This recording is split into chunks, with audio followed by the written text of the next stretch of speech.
m'appelle Dorian Caradeux, j'ai 23 ans et je suis en fin de 5e année à l'école de design de Nord-Atlantique.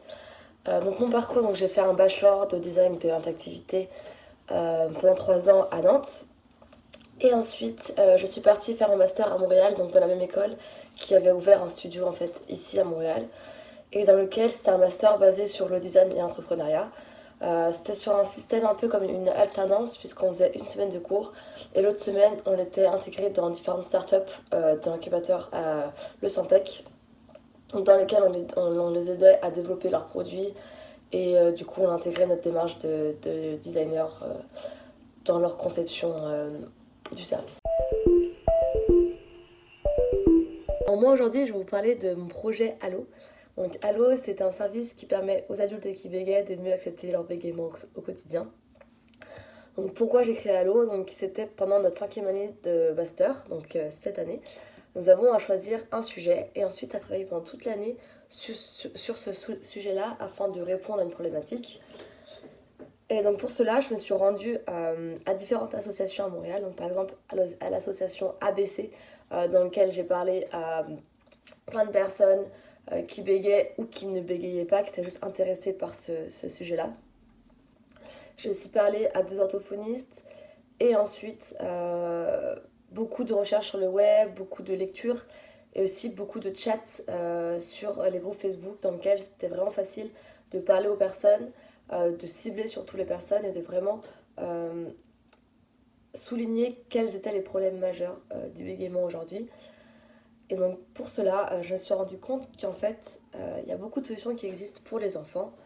Et pour l'adulte, c'est beaucoup de solutions pour, entre guillemets, guérir le bégaiement. Alors que chez l'adulte, c'est presque impossible de guérir le bégaiement à vie. Et le bégaiement, c'est vraiment un cercle vicieux en fait. Plus la personne va avoir honte de son bégaiement, plus elle va essayer de le masquer, donc plus avoir une pression vers ça, plus avoir une tension. Et lorsqu'il va échouer, la personne va encore plus renforcer sa mauvaise estime de soi, elle va encore plus avoir honte et va encore plus vouloir essayer de le masquer en fait. Donc c'est vraiment un cercle vicieux, comme le décrit Laurent Lagarde. Et c'est pour cela que en fait, j'ai décidé de travailler vraiment sur le sujet de comment faire en sorte que un adulte qui bégaye ait une meilleure estime de soi. Et là, je me suis rendu compte que c'était vraiment le fait d'accepter son bégaiement qui est important, le fait de ne plus avoir honte, de justement oser prendre différents risques, oser sortir de sa zone de confort, oser vraiment essayer de le masquer oser vraiment essayer de ne plus le masquer. Et donc pour, comme encore le décrit Laurent Lagarde, créer justement un cercle vertueux. Donc plus on va être fier de soi, plus on va oser, ainsi de suite. Et c'est pour cela que j'ai créé Allo. Donc en résumé, Allo c'est un service ludique et communautaire qui permet aux adultes qui bégayent de sortir de la zone de confort afin de les inciter à mieux accepter leur bégaiement. Et donc Allo c'est un service qui utilise la gamification pour remplir au quotidien différents défis qui va permettre à l'utilisateur de gagner des points et de remplir une jauge de points. Et en fait, le but d'Allo, c'est de remplir toutes ces jauges de points et à la fin se dire tiens, j'ai réussi à accepter mon bégaiement.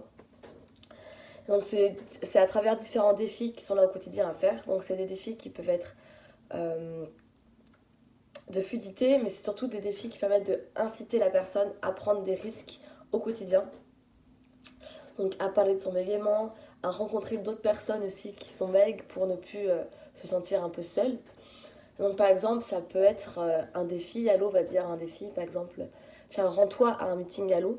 J'imaginais ces meetings-là, ça peut être par exemple au sein d'une association ou alors un rendez-vous dans un bar ou dans un restaurant.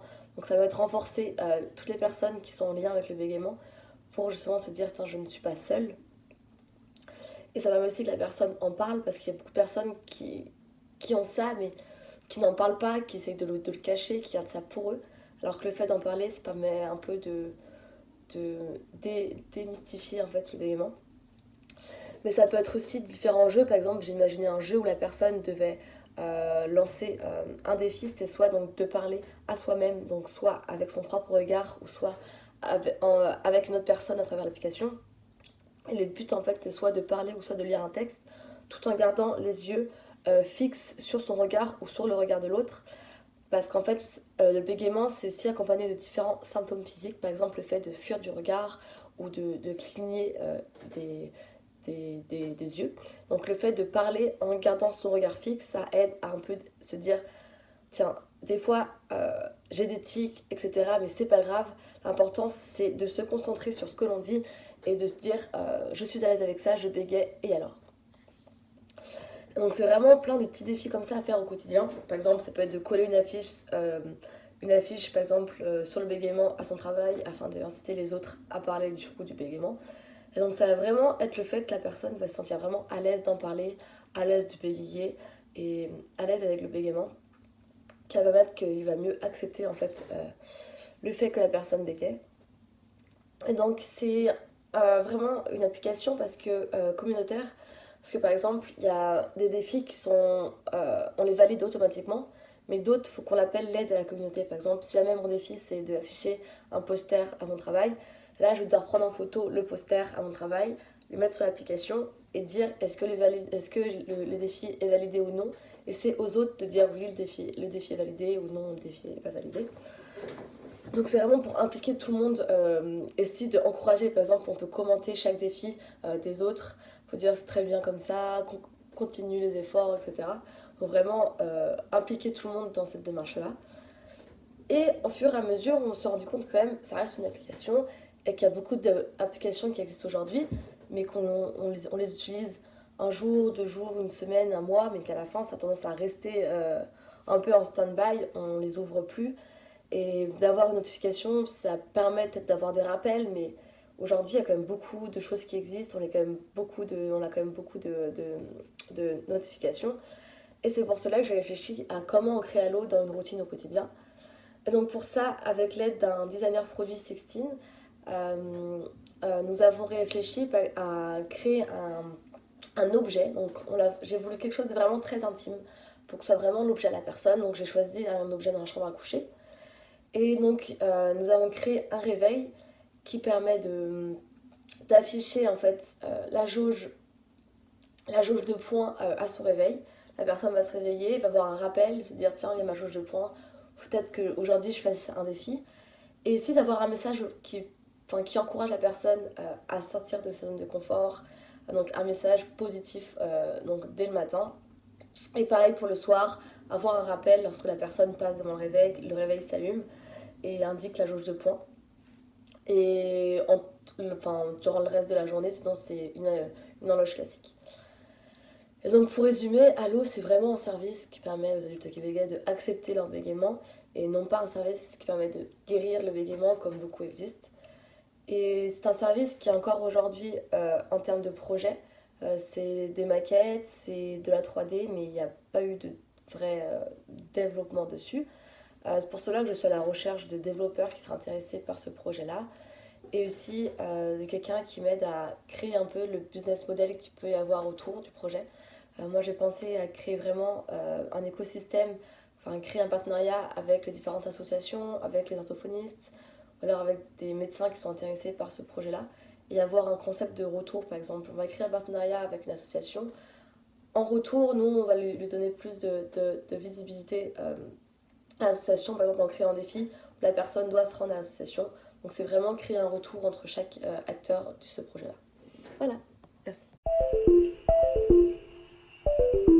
Pour moi, participer aux Femmes Digitales de l'Ouest 2020, donc c'est faire entendre le projet sur lequel je suis en train de travailler pour recevoir des avis et pourquoi pas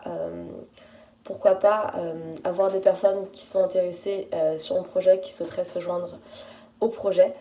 Et c'est aussi faire parler de mon métier en tant que designer UX.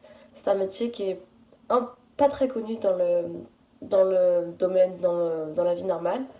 Alors que c'est pourtant un métier qui est très intéressant, qui permet de toucher plein de domaines.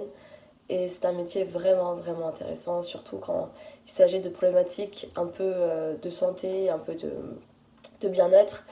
Et il y a vraiment des problématiques aujourd'hui qui sont intéressantes à traiter. Il y a encore beaucoup de choses à faire. Alors pour moi, mon mantra, c'est il n'y a que les personnes qui n'essaient pas, qui ne se trompent pas. Pour moi, il faut oser. Si jamais tu as une envie de te lancer dans le numérique, vas-y. C'est un domaine qui est assez large. Pour moi, tout le monde peut y trouver sa place. Et c'est un domaine qui a encore beaucoup de choses à faire. Et pour moi, être une femme et être dans le digital, ça n'a jamais été un frein. Pourtant j'ai travaillé dans beaucoup de milieux qui étaient plutôt masculins, mais vraiment j'ai jamais ressenti cet effet d'être en trop, au contraire. Et voilà, donc je vous souhaite bon courage.